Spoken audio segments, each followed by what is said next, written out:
Урматтуу төрага, урматтуу коллегалар.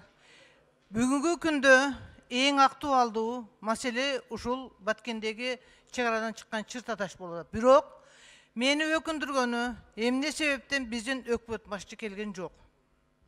Биринчиден, ал жерде ок атылып атат, чек ара бузулуп атат. Эмне себептен башкы прокурор келген жок? Эмне себептен тышкы иштер министри келген жок? Эмне себептен башка министрликтерден келген жок? Biz ошолор келгенче бул нерсени баштабашыбыз керек. Урматтуу коллегалар, биздин адресибизге айткан сын сунуштарга биз чычалайбыз. Биз ушуга окшогон нерселерге жол коюп атпайбызбы? Анан кийин бизге айткан сындар абдан туура. А эмне үчүн мына чек ара маселеси, чек арада ок атылып атат, адамдар атылып атат, жарадар болуп атат. Эмне үчүн бизге премьер-министр келбейт? Келсин өзү. Үчүнчү микрофон. Рахмат, Дастан Арыспек, саламатсыздар, урматтуу кесиптештер. Дастан Арыспекович, мен да Кармат Бабашевди колдоп кетет элек. Бул жерде азыр Жеңиш партиясы чече турган маселе эмес. Ал киши аяка барып, араң чечтиби, чечпеди аны угабыз. Бирок ал жерде негизинен социалдык маселелер. Ошол маселелердин чечилбегенин айынан ушул кырдаал чыкты. Ошон үчүн сиз премьер-министр чакырыңыз. Ал буларды маалымат укканда маалымат дайын. Бирок ал маселелерди чечишибиз керек. Бүгүн токтомду кабыл алып, ошол тез аранын ичинде биздин эл карап турат. Кырдаал тынчыган жок, айтып коеюн. Ошон үчүн премьер-министрди чакырыңыз, ошондон кийин маселелерди карайлы. Рахмат. Төртүнчү микрофон. Рахмат Масалиев. Мен деле кесиптештерге кошулат элем. Себеби бүгүн биз токтомдо конкреттүү түрүндө тапшырма берип атпайбызбы? Ал каражатка байланыштуу. Мисалы үчүн каржы министри айтыш керек, береби акчаны, бербейби? Ушу тийиштүү органдар айтыш керек, мүмкүнчүлүк барбы, жокпу?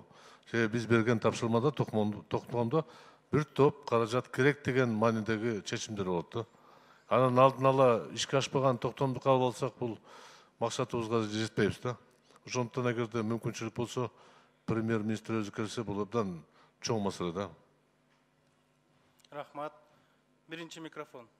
Рахмат. Дастан Арыспекович жогорудагы айтып чыккан кесиптештерди мен да колдойм да, эми чечилбеген чек ара маселесин чечишибиз керек да. Анан өкмөт башчы өзү келиш керек. Укук коргоо органдар баары келиш керек. Анан Баткендеги эл вице-премьер менен жергиликтүү губернаторду коендон коркок болуп заставадан чыкпай жок, алар кетсин деп атса, биз буларды келсин деп атабыз да. Бул биринчи маселе. Экинчи маселе, чек ара маселесине миграция башчысынын кандай тиешеси бар? Баткендеги чек ара кырдаал турукташып калды. Якутияда эмне болуп атат? Бөтөн элде, бөтөн жерде биздин мекендештер Кыргыз Республикасынын өкмөтүнүн өкүлдөрүн таппай 2 көз 4 боло турса, миграция башчысы орун басарын жөнөтүп кое турат. Ал эмнени чечет? Эмнени чечет? Эмне отуруп бул жерде? Бизсе премьер кошулуп ошол жакка барыш керек, Якутскиге.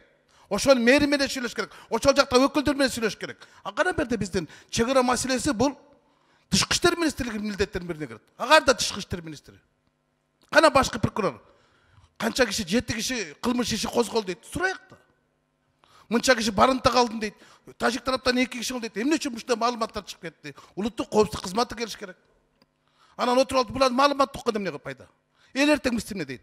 Ошондуктан миграция башчысын бирге кереги деле жок, буга суроо деле жок баш керек. Буну тез арада вице-премьерди коштуруп Якутияга жөнөткүлө. Рахмат. Рахмат, урматтуу депутаттар, сунуштар берип атасыздар. Жеңиш Барпевич, сиз оюңузду айтыңыз, анан мен добуш менен чечип кетем. Саламатсыздарбы, урматтуу Дастанбек Арыспекович, урматтуу депутаттар. Негизинен бул чек ара маселелери боюнча вице-премьер катары менин функционалдык милдетиме кирет. Бул маселелер боюнча мен иштейм. Ошон үчүн мен ойлойм, биздин деңгээлде биз жооп берсек жетиштүү деп ойлойм. Рахмат. Бешинчи микрофон. Рахмат, Сулайманов. Жеңиш Барпевич, бул маселе боюнча маселе жок, сиз жооптусуз. Бирок премьер-министрге ал жерде Аксайда жана трансформация боло турган, тез аранын ичинде трансформация боло турган маселе бар да. Ага сиз кол кое албайсыз да, трансформацияны сиз чече албайсыз. Ошондой премьер-министрдин урүүбүндө чечиле турган бир-эки маселелер бар. Эгер бош болгон болсо келсе жакшы болот эле. Ошол маселелер азыр сөзсүз көтөрүлөт. Ошол жерди эмне үчүн ушунча жылдан бери Аксайды трансформация кылынбай, ошол жерлерге биздин жарандар отурукташпаган үчүн ушундай тажик тарап келип отурукташып алышкан. Биздигилер ошол маселелер бүгүнкү күнгө чейин чечилбей, ушул маселелер жаралып атат да. Ошону премьер-министр келсе жакшы болот эле. Рахмат. Биринчи Рұқсат микрофон. болса азыр. Азыр кечиресиз, биринчи микрофон. Урматтуу Дастан Арыспекович, урматтуу Жеңиш Парпиевич, сиз айтып атасыз, эми мен чек ара маселелерин, Кыргызстандын коопсуздук маселелерин өкмөт тарабынан караган вице-премьермин деп. Эми сиздерди өткөн жолу жабык режимде да, ачык режимде да укпадыкпы? Ошону эле кайра кайталайбыз. Жанагы чарбалык маселелер, социалдык маселелер, алар жылдан жылга келатат. Мына Искендеров, Курбанали Алибаевич отурат. Эчтеке жаңы эчтеке айтпайсыздар. Берде чече турган маселелерди сүйлөшүш керек. Ачык бүгүн бардыгы көрүп атат Кыргызстандын бардыгы. Дастан Арыспекович, көп маселелер саясий деңгээлде гана чечилет. Бул президенттердин жолугушуусунда, премьерлердин жолугушуусунда чек ара маселеси түздөн түз мамлекеттин суверенитетине, ички тышкы коопсуздугуна, бүтүндүгүнө таасирин тийгизе турган маселе. Ошондуктан мен ойлойм, коопсуздук кеңешинин катчысын же ушул чек ара маселелерин караган орун басарын да чакырып коюш керек. Бүгүн саясий маселелерде козголушу мүмкүн бул жерде. Суроолор болушу мүмкүн. Анын бардыгына жооп берсин да, сүйлөшөлү да. Премьер-министрдин келишини толугу менен колдойм. Ансыз маселе болбойт. Бул жылдан жылга келаткан маселелер. Жеңиш Парпиевич азыр эчтеке чечпейт. Эчтеке айтып да бере албайт бизге. Айтып берет азыр акыркы болгон жолугушууну, акыркы протоколду айтып берет. Адан эмне өзгөрөт? Рахмат. Алтынчы микрофон. Рахмат, урматтуу Дастанбек Арыспекович, урматтуу коллегалар. Биринчиден сабырдуулукка мен чакырат элем. Экинчиден атайын биз республикалык бюджетти кабыл алып атканда государственный резерв деп 500 миллион сом караганбыз. Эгерде мындан да көбүрөөк акча керек десеңиздер, аны дагы көбөйтсөк болот. Ошондуктан маселени экиге бөлүп эле парламенттин кандай токтому керек болсо ошону токусак, өкмөт өзүнүн токтомун дагы токуса, бүгүн эки чечимди кабыл алсак. Биз поручение берсек, өкмөт болсо, жанагы айтып аткан трансформациялар, анын акчаны бөлүп берүү маселелерин дагы. Акча дагы бир жолу айтып коеюн, государственный резерв деп ушундай ситуация үчүн биз караштырып ошону коюп койгонбуз да, 500 миллионду. Информациясын болсо уга берсек болот. Алтынчы микрофон. Урматтуу төрага, урматтуу депутаттар, урматтуу чакырылгандар. Бүгүнкү күн тартибиндеги маселе чек ара боюнча. Бул жалпы кыргыз коомчулугунун көңүлүн буруп аткан, кабыргабызды кайыштырып аткан 27 жылдан бери чечилбей, бүгүн да чечилбей, күндөн күнүгө күн санап кооптуу акыбалды жаратып аткан ситуация. Ошону талкуулайлы деп мамлекеттик эң жогорку площадкасы ушул жер. Жана бет маңдай отуруп, ийир отуруп, түз кеңеши деген жерге премьердин келбегени абдан туура эмес. Ошондуктан мен колдойм коллегаларды. Премьер өзү келсин. Анда биз эмнеге шайладык премьер кылып? Ар бир маселе боюнча өзүнүн көрүрүшү замдары бар. Анда бардык маселе боюнча эле замдарын жөнөтүп отура берсин анда. Ошондуктан урматтуу депутаттар, биз бул жерден премьердин келгенин талап кылышыбыз керек.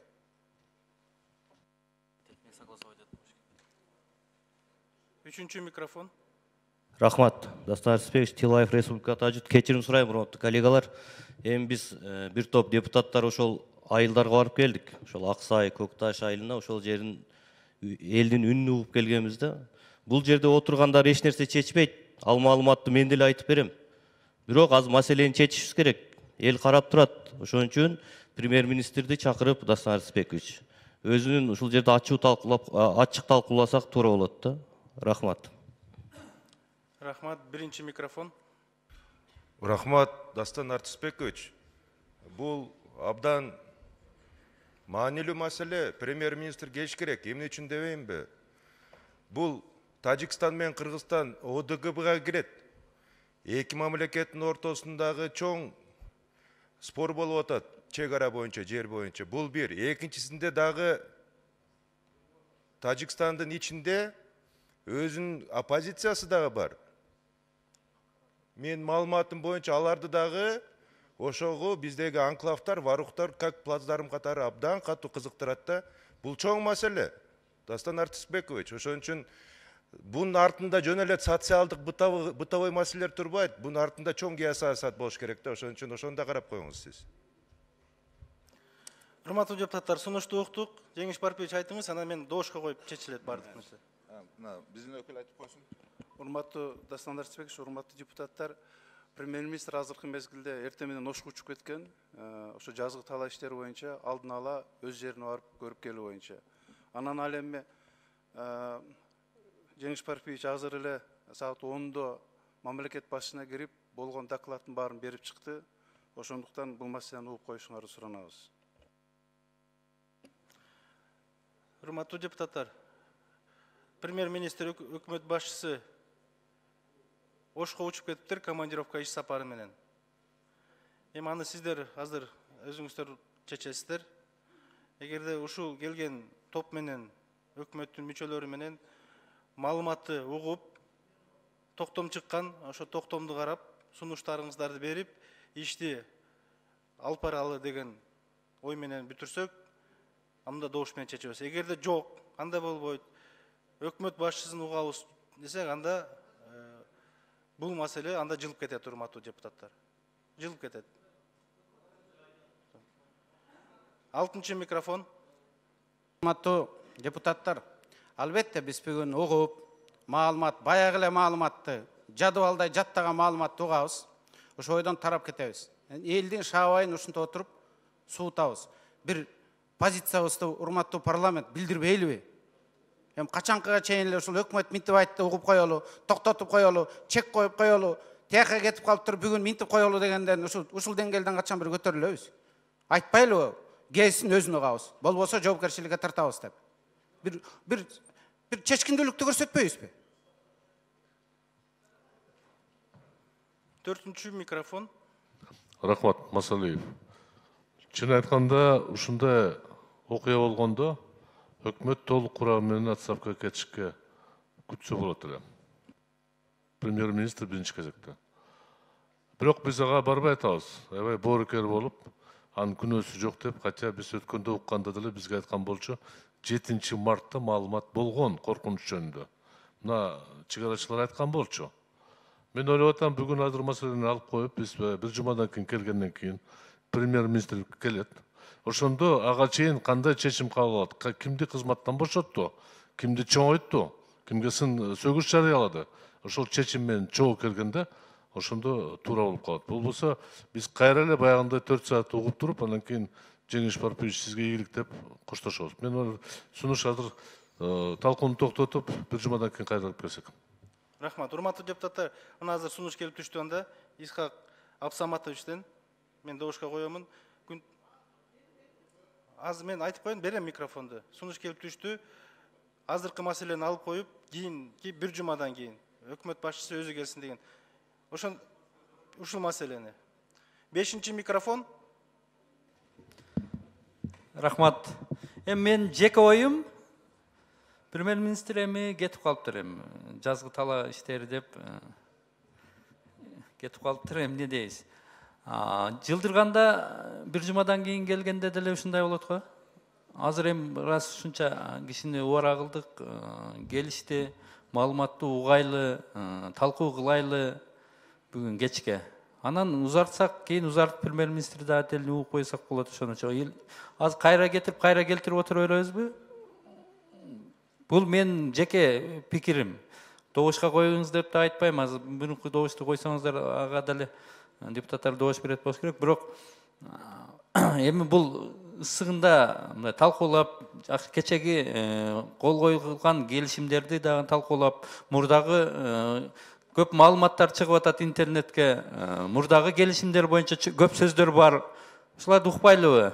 Биз эми премьер-министр өкмөт коллегиальный орган. Премьер-министр эми аман эле болсун. Эми ушундай моментте жазгы талаа иштери деп кетип калыш бул өтө уят да. Анан уланта беришибиз керек го менин оюмча. 1-чи микрофон. Урматтуу коллегалар, мына биздин жүзүбүз. Биз түзгөн өкмөт. Бизди тоотпойт. Мен айткым келет, бул өкмөтүбүз ошондой чулганда окуя болуп атса, ок чыгып атса, чегарабыз бузулуп атса, элдин баары ыйлап көчөдө турса, бир жолу үн каткан жок өзүнүн пикирин айтып. Же бир жолу ошол жерге барып кабаралган жок. Эми ошол талкуусуна да келбесе, бизге мында өкмөттүн кереги барбы же жокпу? Мен өкмөттүн отставкасын талап кылам. Экинчи микрофон. Урматтуу депутаттар, биз биринчи сурап албайлыбы? Жеңиш Парпиевич, жөн эле маалымат менен келдиңиздерби же өкмөт өзүңөрчө чечим алып келдиңерби? Азыр ар бир просрочный күн тажик тарапка аябай выгодно да. Чынын айтканда, бул билебиз. Мына депутаттар айтып атпайбы, биз деле барып көрүп келдик, маалыматты биз деле айтып бере алабыз деп атат. Эгерде өкмөт ичара өзүңөрчө чечим менен келсеңиздер, анан премьер-министр иш чара менен ошто жүрсө, мен мойнума алам ушунун баарын, мен чечимдин баарын тең аткарабыз десеңиздер, анда биз угаалы дагы ошону менен бүтүрөлү, урматтуу депутаттар. Жок, андай болбой жөн эле маалымат боло турган болсо, угуп алып кеткенде мен ойлойм эч кандай пайда жок. Анан учурдан пайдаланып дагы өкмөткө да тиешелүү, урматтуу төрагасызга дагы жана Якутиядагы болуп аткан иш чаралар. Өкмөт тараптан, парламент тараптан тез аранын ичинде кайрылуу жасаш керек Госдумага. Күнөөсү жок, бейгүнөө адамдар токмок жебеш керек, куулбаш керек. Күнөөлөр мыйзам чегинде жазасын алыш керек. Чоң рахмат. Бешинчи микрофон. Пирматов Бербол. Урматтуу төрага, урматтуу депутаттар.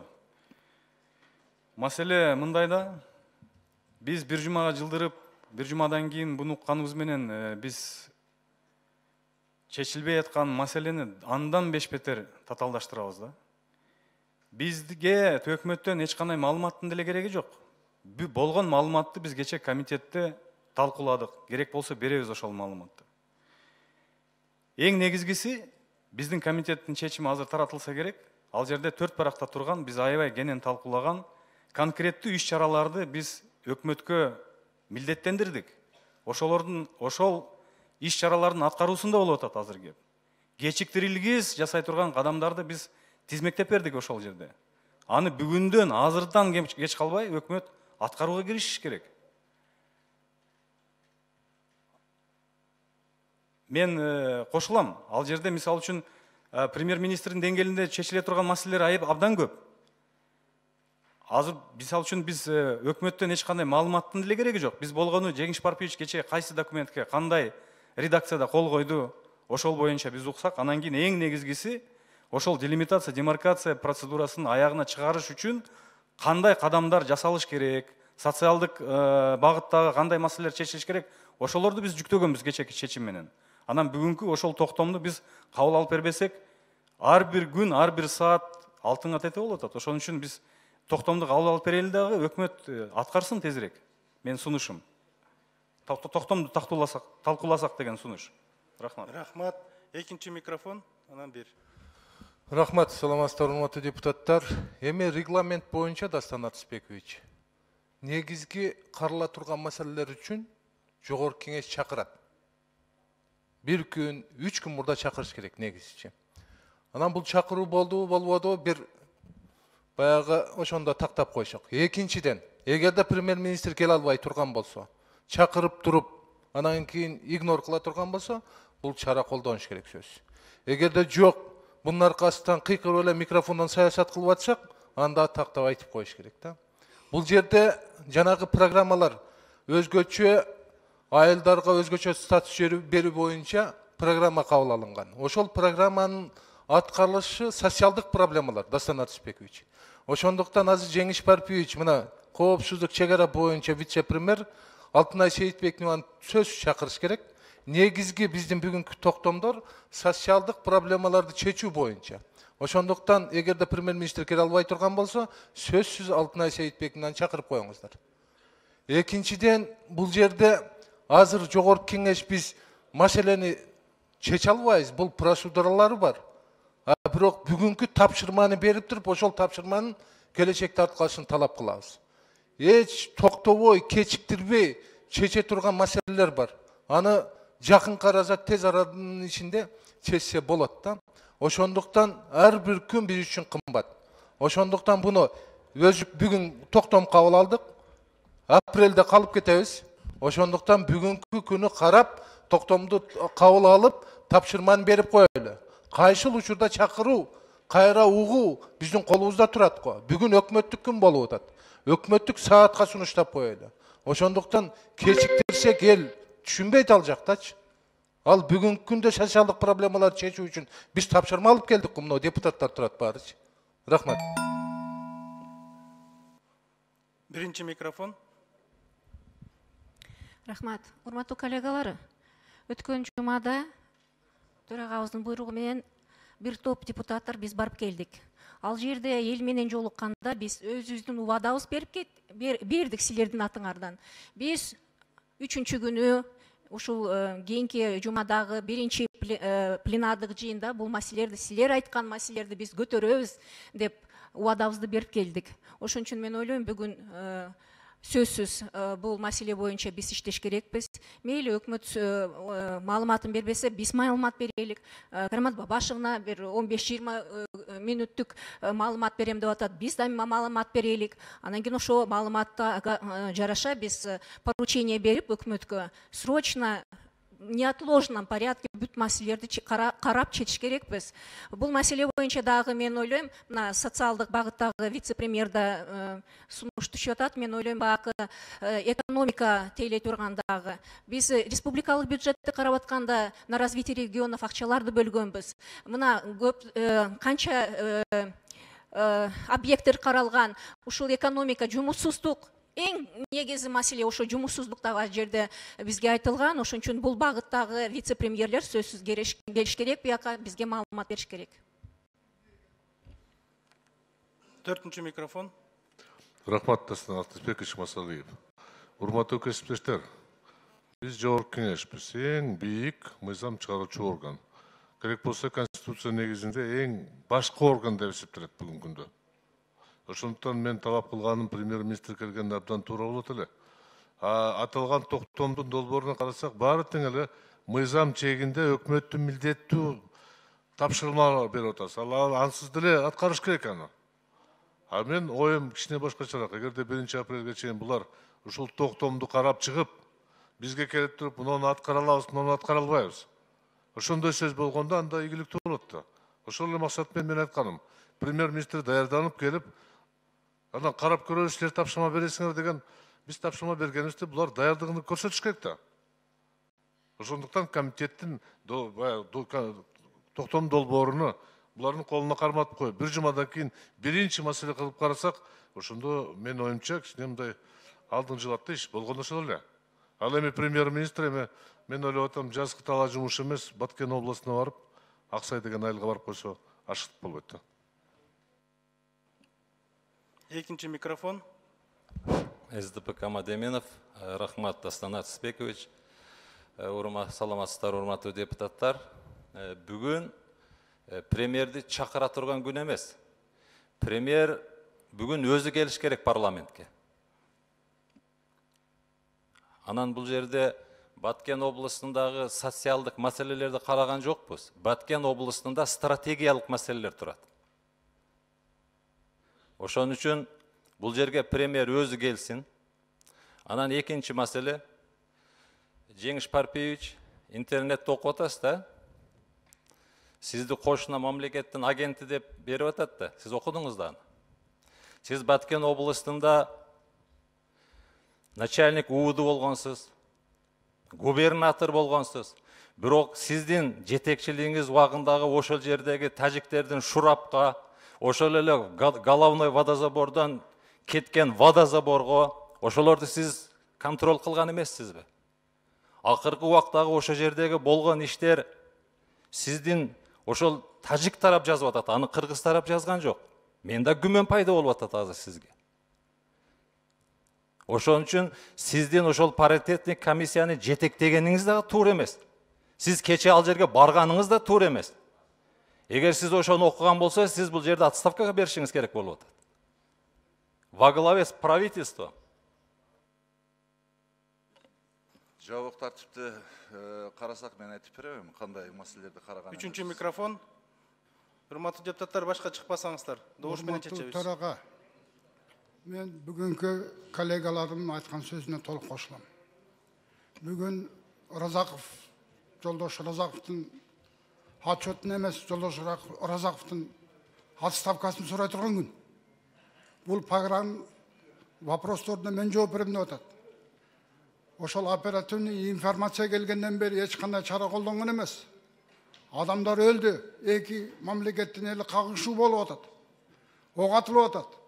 Бүгүн Разаков бере келип алып, мен жооп берем дейт. Разаков жооп бербейт, Разаков кетиш керек. Ошону премьер-министрден берден сурашыбыз керек. Кетиресиңби, кетирбейсиңби деп. Принципиальный вопрос ушул.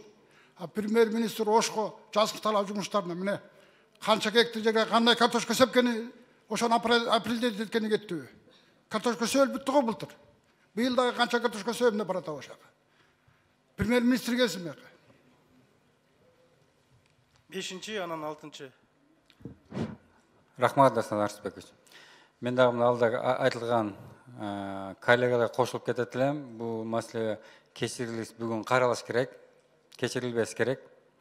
Бул жерде эл аралык комитеттин төрагасына Исхак Айтбаевич айткандай, ар бир иш-чара боюнча берилген. Ушул иш-чараны аткарыш үчүн бүгүн угуш керек. Сөзсүз түрдө аткарыш үчүн муну токтомду ишке ашырыш керек. Экинчи маселе, мына Якутскийде аз болуп аткан маселелер боюнча, ал жерде миграция кызматынын орун басары жүрөт, миграциянын төрагасы берди отурат. Ал вице-премьердин деңгээлинде барып чечиш керек бул маселени. Ал жерде мына мен маалыматым боюнча, ошол жерде диаспоранын өкүлчүлүгү чуркап жүрөт дейт. Эми бул маселени бул деңгээл жогору мына вице-премьердин деңгээлине чейин барып чечип келиш керек да. Анда айтып кетишти, биз дагы депутаттар мына Госдумада кайрылуу жашабыз керек да. Кандай бир ошол жерде күнөөлөр бул мыйзам чегинде өзүнүн жазасын алыш керек. Ал жерде Якутскийде биздин жүргөн мигранттардын кандай бир жанагы мыйзамды булгандардын азабынан белгилер биздин мигранттар чеге чаппаш керек да. Рахмат. 6-чы микрофон. Рахмат. Кечирим сурайм, экинчи жолу чыгып атам. Урматтуу Дасанбек Арыспекович, урматтуу коллегалар. Азыр мен биздин токтомду окуп көрдүм да. Ушуну кабыл алып берип койсок. Кабыл албай туруп берсек, алар аткарбайт. Нормативный правовой актылар боюнча Жогорку Кеңештин токтомун өкмөт аткарууга милдеттүү. Аткара турган пункттардын баарын жанагы трансформация боюнча чечкиле. Баланча сум акчаны чечип бергиле деп бере турган жерлердин баарын биз угуп чечип койсок да. Анан барбагандар, укпай калгандар, председатель комитет менен барып келген кишилер дагы бир угуп алсак жакшы болот эле, биз дагы бир чечим кабыл алганга өзүбүзчө. 4-чы микрофон. Урматтуу төрага, урматтуу депутаттар, Кыргызда жакшы кеп бар да, башкасын коюп манастайт дейт. Бул жерде депутаттар абдан өздөрүнүн сөзүн айтып атат. Ошо токтомду кабыл алуу жөнүндө депутаттар обещать этип келиптир. Муну бүтүрүп беребиз, муну беребиз, муну алабыз деп мына биздин кыздар айтып атат. Эми мындай кылбайлы. Бул эми сүйлөй бергенде көп сөз. Токтомун кабыл алып берип, ана канча акча кетет экен, каягына жумшайт экен, ошону жебейбегендей кылып, Жогорку Кеңеш контролдоп, анан ызы-чуу болуп аткан жерде токтоп кичине басылганда Жеңиш Парпиевич, буларды ким жасаган? Бирөө бар да мунун аркасындачы. Өзүнчө турган кишилер бар, өзүнчө уюштургандар бар, тыйын тыпыры берип чыгаргандар бар да. Ушуларды СМБга айтып, өзүңөр тапкыла. Анан эми силердин информацияны укпасак, азыр эшиктин алдында толтур журналисттер турат. Чыга калып эле жакадан алат эле. Сен ким экениңди да сурабайт. Оозго микрофонду такап эле, момундай кылгыла, эмне кыласың дегенден баштайт да. Ошон үчүн эл угуп атат. Кыргыз эл угуп атат. Ушул маселени тактап, анан премьер-министрди чакыра турган болсок, убагында чакырып, же болбосо келип айтып, Дасан Арыспекович келип отчет берсин. Кээлер айтып атпайбы?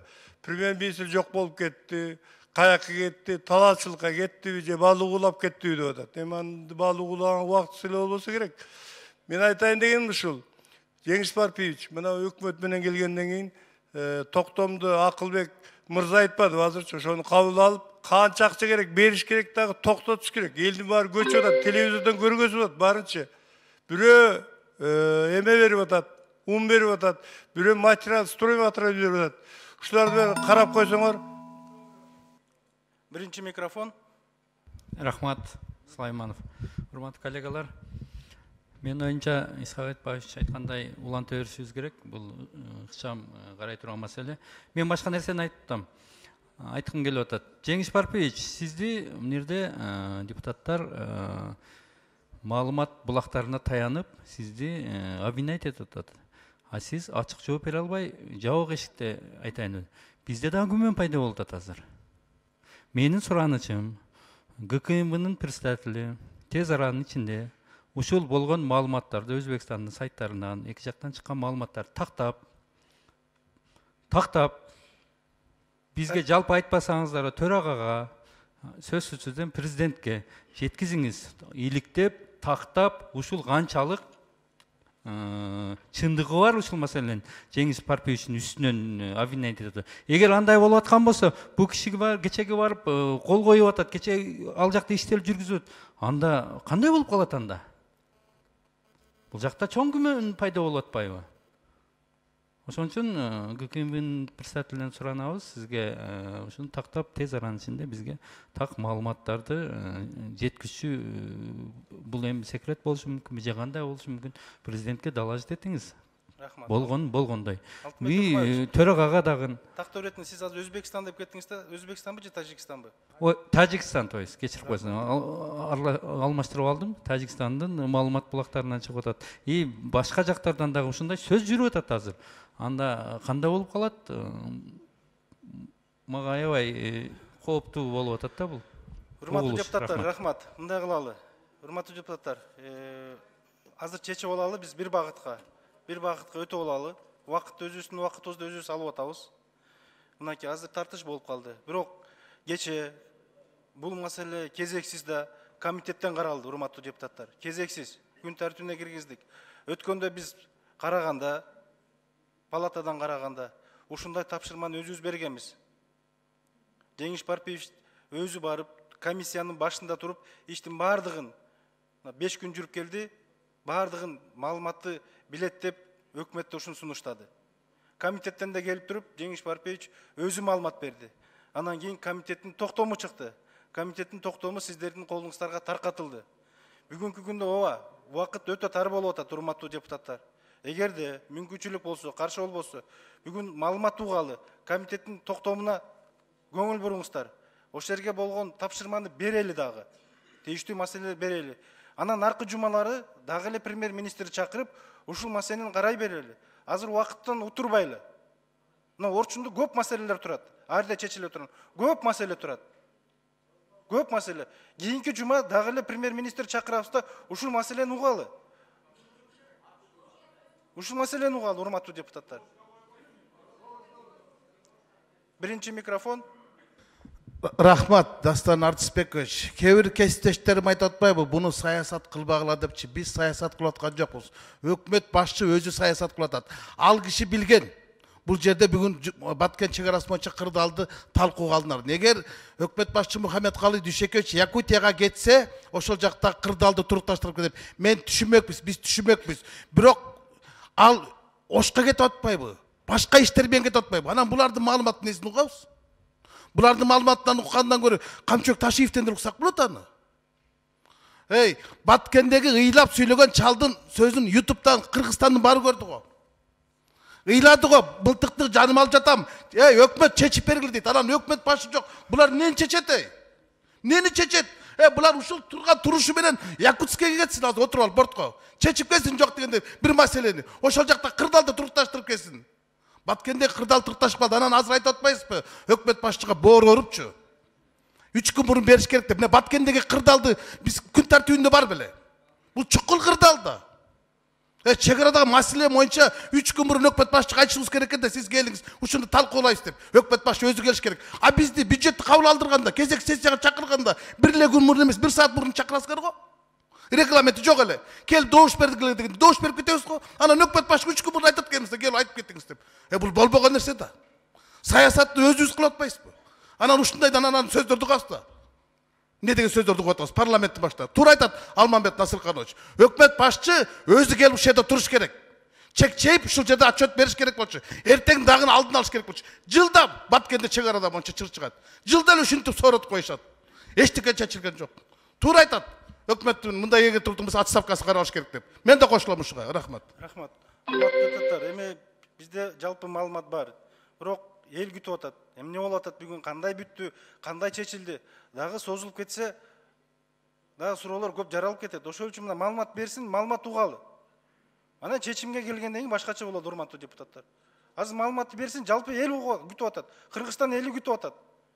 Сиздерде бар балким маалымат, урматтуу депутаттар. Но элде жок да, эл күтүп атат. Az дагы бир жумага же 10 күнгө созулуп кетсе, дагы суроолор пайда болуп калат. Ошондуктан маалымат угалы, ким барып келди, комиссиянын башында ким турган, так маалыматтар берсин, биздин чечим турат, ошо чечим көтөлү.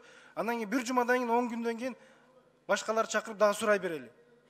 Кандай дейсиздер? Урматтуу депутаттар, биринчи микрофон чыкпасаңыздар. Саламатсыздар, урматтуу депутаттар. Эми басма элдин кысканын ээси билбейт, ат билет дейт.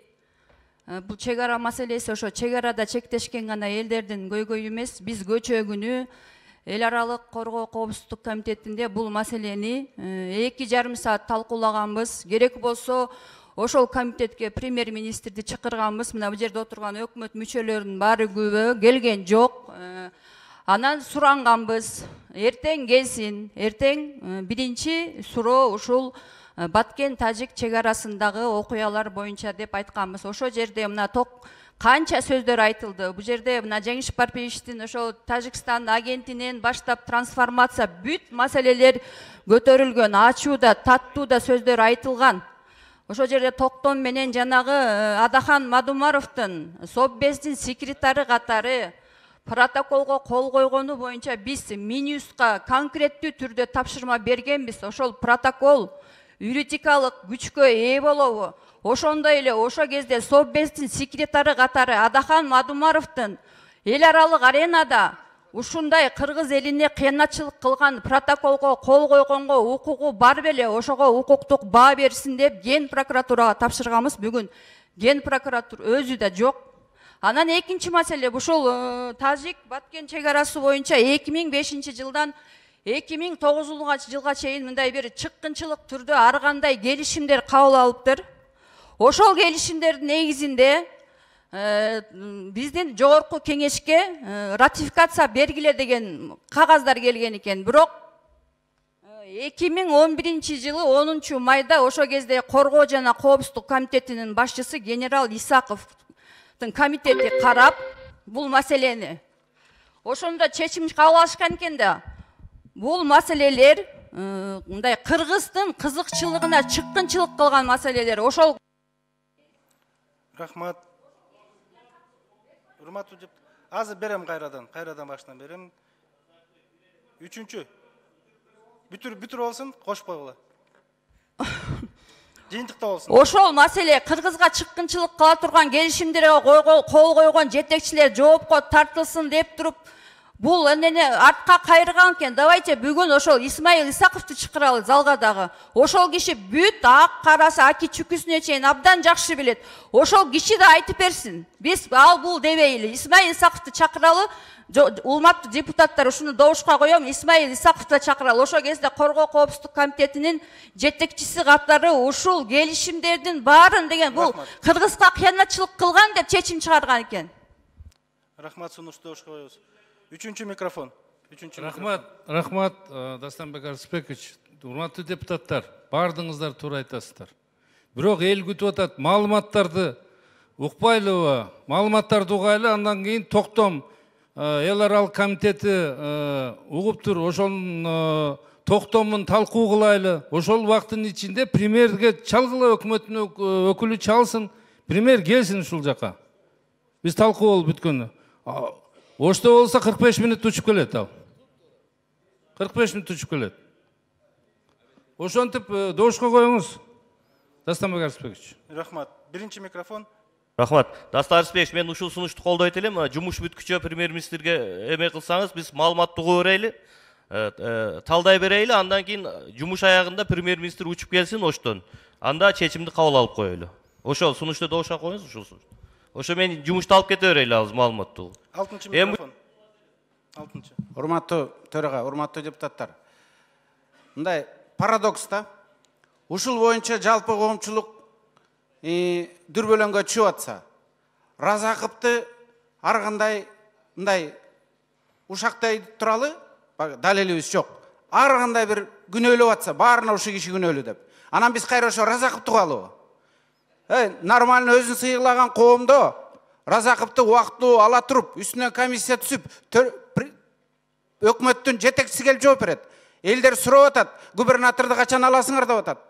Бир келип койгон жок, казармада жашым жатат деп. Жанагы аксакал айтып атат. Эми губернаторду аласыңбы, албайсыңбы деп менин жеке суроом премьерге болчу.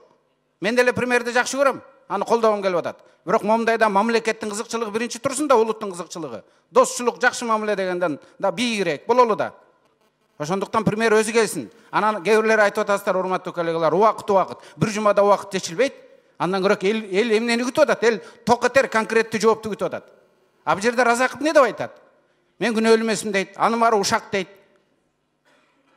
Анан кайра ушу Разаковдун өзүнө кабызбы? Ошондуктан Разаковду бир жумага четтете туруп, керек болсо үстүнөн комиссия туруп түсүп текшерели, чынбы же калппы? Ал эми премьерден сурайлы, анткени жоопту өкмөттүн аткаруу бийлиги, өзүбүз түзгөн аткаруу бийлиги ким бүгүн? Премьерби же ким?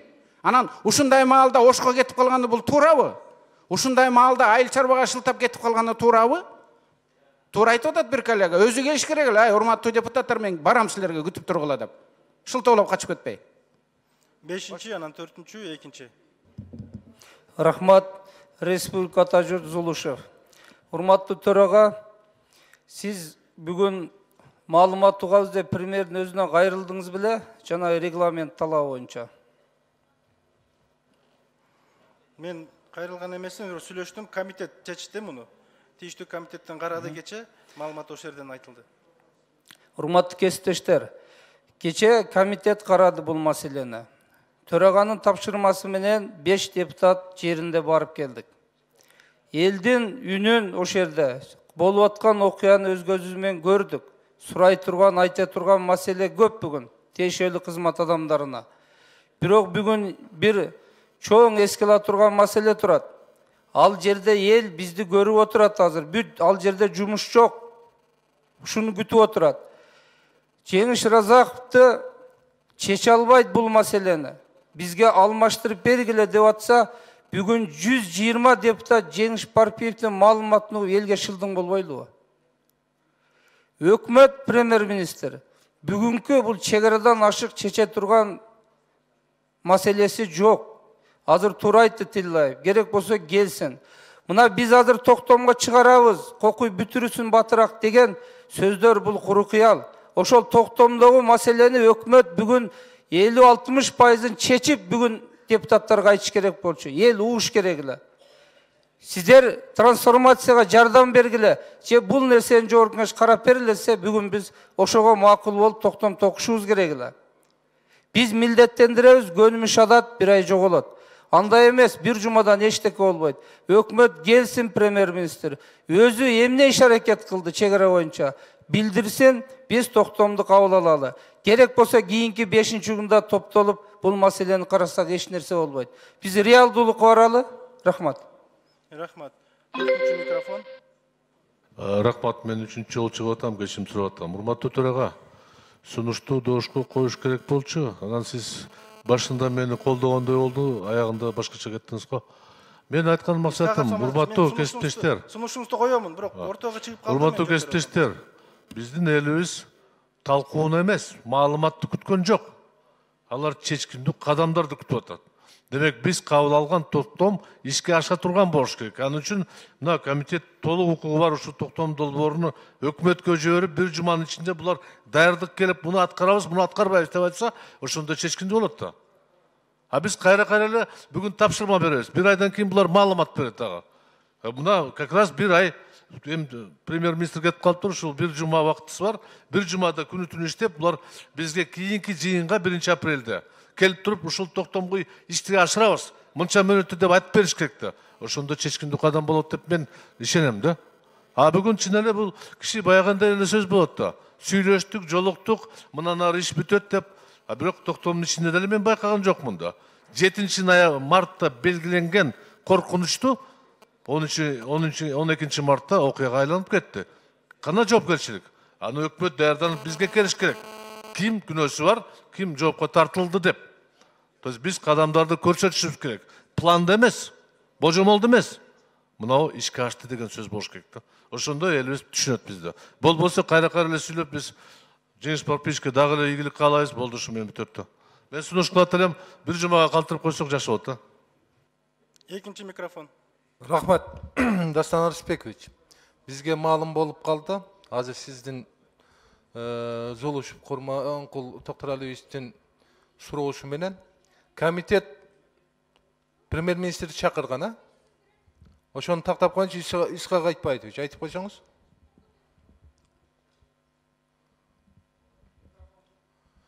Исхак Айтбаевичтин микрофону. Исхак Айтбаевичтин микрофон бергиле. Комитет понедельник күнү комитеттин жыйынына чакырган премьер-министрди. Жалпы палатага. Комитеттин чечими менен дагы комитет бүткөн соң палатага да чакырылган. Рахмат. Эми комитеттин, жогорку кеңештин негизги чечимдерине мындай мамиле кылбаш керек премьер-министр. Ошондуктан азыр туура эгерде комитет тарабынан чакырылып, палатага бүгүн келбей турган болсо, премьер-министрсиз карабаш керек экен да бул маселеничи. Ошондуктан, урматтуу депутаттар, эми биз бая мыйзам чегинде иштеп атабыз. Ошон үчүн кээ бир учурда чокул чакырылып калганда мүмкүнчүлүгү жок болсо түшүнмөкпүз, бирок бүгүнкү күндө премьер-министр сөзсүз катыш керек экен. Жогорку сунуштарды добушка коюп койсоңуз, добуш менен эле чечели. Эсте ушул биздин токтом долбоорлор бар. Кечеги комитетте болгон сунуштардагы ушул токтомдун долбооруна кошо материалдарга киргизип койсоңуздар. Регистрация болгон сунуштар бар эле. Рахмат, урматтуу депутаттар. Сунушту добушка коёмун. Сунушту анан беремин. Биринчи сунуш келип түштү, Масалиев Исхак Абсаматовичтен. Бүгүнкү жыйынды кийинки жумага жылдырып, кийинки иш. Премьер-министр, жетише албай калса кандай кылабыз анда? Жетише албай калса, келе албай калса. Андай кылбаңыздар. Ошол сунушту мен азыр добушка коём, урматтуу депутаттар. Биринчи микрофон, анан экинчи микрофон. Башка чыкпаңыздар. Рахмат. Урматтуу Дастан Арыспекович, урматтуу депутаттар. Азыр Курманкул Токтуралиевич менен Исхак Масалиевич Абсаматович айткан сөздөр деле кайра кайталап коюшум мүмкүн. Бирок саясатташып кетти, тиги бу деген сөздөр бул жерде айтылып кетпеди. Эми саясатташтырып отуруп бүттүк го. Бирок бул жолу Баткендеги кыргыз-тажик маселеси бул түздөн түз өзгөчө карай турган маселе болуп жатпайбы? Бир жолу премьер-министрди чакырып, дагы жол айтайын. Керек болсо Коопсуздук кеңешинин катчысын, ички иштер министрин, тышкы иштер министрин бардыгын чакырып, саясий талдоо, экономикалык талдоо, чарбалык талдоо бардык жагынан бир карабайлыкпы? Айтып атабыз, токтомду кабыл алып эле коелу бүгүн депчи, токтомду азыр тезирээк кабыл алалы деп. Курманкул Токтуралиевич жакшы айтты. Ал токтом чарбалык маселелерди премьер-министр же өкмөт аны чечип атат ансыз элечи. Ал шашылыш эчте күйүп аткан эчтеке жок. 7 марттан баштап бүгүн эле Улуттук коопсуздук комитетинин орун басары айтты эле. Оперативдүү ыкчам информациялар тышкы иштер министрлигине, өкмөткө бардыгына берилип атканда ошодон элечи. Аягы келип өкмөттүн шалакылыгы менен тилекке каршы ушуга келип жеттик. Ошону сунуш премьер-министрди азыр эгер уга баштасак, уга берели. Бирок премьер-министрди азыр чакырып туруп сиз айтышыңыз керек. Анан бул жерде комитет жөнүндө азыр талаш тартыш болуп атат. Кээ бирлер кече уккан кишилерди айтып атат. Мындай билмексенге салгандай болуп атат да. Мына Карамат Бабашин отурат, мына Жылдыз Мусабеков отурат, мына Исхак Айтбаевич өзү айтты. Кече комитетте мен болгом, биринчи күнү добуш, экинчи күнү добушка коюшкан. Премьер-министр комитетке келбей, анда эртең палатага келсин дегенде добушка коюп өткөн да. Ал өткөн да. Түшүнүктүү, эми азыр ошо сунуштардын баарын добушка коём, урматтуу депутаттар. Анда сунуш, урматтуу депутаттар. Апрелдин 3 среда экен, среда күнү биринчи маселе болуп туруп, ушул маалыматтын баарын угалы. Экинчи микрофон, анан 5-чи микрофон. СДПК Мадеменов. Дастан Арыспекович, кечеги коюлган протокол секреттен коюлганбы, ДСПбы? Кече протоколго кол койгонсузбу, Жеңиш Парпиевич? Мурат Аганович, эми азыр биз процедурный маселемен секретныйбы? Анда бизге депутаттарга ошо таркатыр берсин. Ошону эмеге кошуп коюңуз. 5-чи микрофон. Рахмат. Дастан Арысбекович, эртең майрам болуп калат, анан каникулга кетти. 5-чи күнгө кезексиз жыйын кылбайлы ушул маселени бүтүрсө, созулуп кетет дагы сөз болуп кетебиз да. Узарып кетет. 5-чи күнгө кезексиз кылсак, депутаттардын баары эле макул болуш керек. Ушул маселени ошо целыйден карайлы. Макул. Макул, сунушту азыр добуш менен чечебиз. 1-чи микрофон. Рахмат. Урматтуу кесиптештер, биз кичине катуу оборотторду алып кеттик да. Мен айтып кетем да, мына Искандаров айтат керек болсочу. Кыргыз бийлиги, өкмөтү дайыма биз тажиктерге кайрылабыз. Көп жылдан беричи делимитацияны кылып алайлы депчи. Ал тараптан навстречу болуп атат бизгечи. Аягында биз келип туруп мына өзүбүздүн жакшылакай кадровый офицерди күнөөлөп кеттик. Баарын күнөөлөп атабыз. Бизде бир эле күнөө бар. Биз аякта социалдык маселелерди чечип атабыз да. Жана Төрөбай Зулпукарович айткандай маселелер бар. Жана приграничный территория деген аяка особый финансированиялар кылсак, бул маселелер болбойт эле, миграция болбойт эле, маселе чечилмек. Бирок биз тараптан дайыма биз толерантный политика жүргүзөбүз. Соседдер менен чек араларды чечип алайлы дейбиз. Рахмат. Рахмат. 6-чы микрофон, акыркы болуп чыкпаңыздар. 6-чы акыркы микрофон. Дастан Арысбекович, Алтынбек Турдубаевичтин добушун сунушка коюңуз. 5-чи күнү кезексиз сессия өтөлү, бир күн кечке ошол чек ара маселесине премьер-министрдин катышуусу менен, бүт министрлердин катышуусу менен кезексиз сессия өтөлү. Рахмат. Урматтуу депутаттар, жаңы келип сунуш келип түштү. Анда марттын 22-синде, бул жума күнү болот. Кезексиз заседание, сессия эмес заседание, урматтуу депутаттар, заседание өткөрөбүз. Бардык сунуштарды эске алабыз. 22-синде. Бирок азыр биринчи урматтуу депутаттар, азыр мына Масалиев Исхак Абсаматович биринчи сунуш киргизген, азда микрофон сурап атат. Бирок анын сунушун биринчи кылып коюшум керек. Биринчи сунуш жактан келип чыккан. 4-чү микрофон. Кечирим суратам. Мен түшүнбөй калдым. Бул кезексиз сессия эмес, кезексиз жыйын болот да. Мен заседаниеда бир күндөн кийин. Жума күнү 22 март. Бир күндөн кийин. Макулсузбу? Бирсү күнү? Ооба, бирсү күнү. Урматтуу кесиптештер, кичине мындай көңүлдүү болсок, бир күндөн кийин өкмөт каяктан даярдык кылат. Убакыт берсек, токтомду окуп чыгып даярданыш керек да алар. Суроого жооп бериш керек да. Мен сунушумду дошко коюңуз. Өтпөсө өтпөсүн 1-апрелден деп.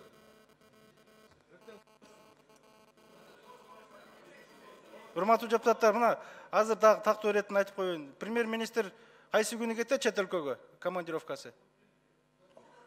Чет өлкөгө кетет экен, 22-синде болбойт экен. Иш сапары бар экен 22-синде. Мен да 22-синде Евразияске барам, Москвага. Урматтуу депутаттар, биз дайымыз өткөргөнгө, бирок премьер-министрдин иш сапары бар экен 22-синде. Пландашылган. 4-чү микрофон, анан 1-чи микрофон. Урматтуу депутаттар, Токторов Кыргызстан фракциясынан. Менде мындай суроодо регламент. Мына эл аралык комитет чечим чыгарып, поручение берди өкмөткө. Өкмөт ошону аткарууга тийишпи? Туурабы? Комитет конституционный орган.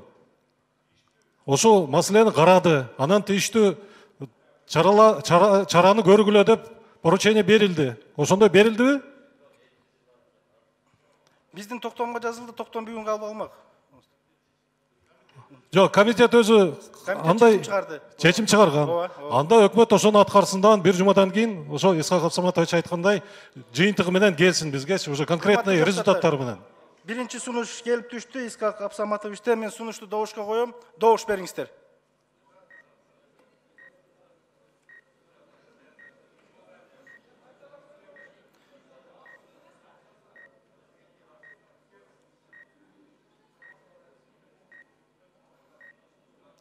Масалиев Исхак Абсаматович сунушу добушка коюлду. Макул 71, каршы 7, баары 78, катталы 110. Ана Исхак Масалиев Исхак Абсаматовичтин сунушу өттү. Урматтуу депутаттар, ушул жыйынды биз кайра майдан Апрелден кечиресиздер.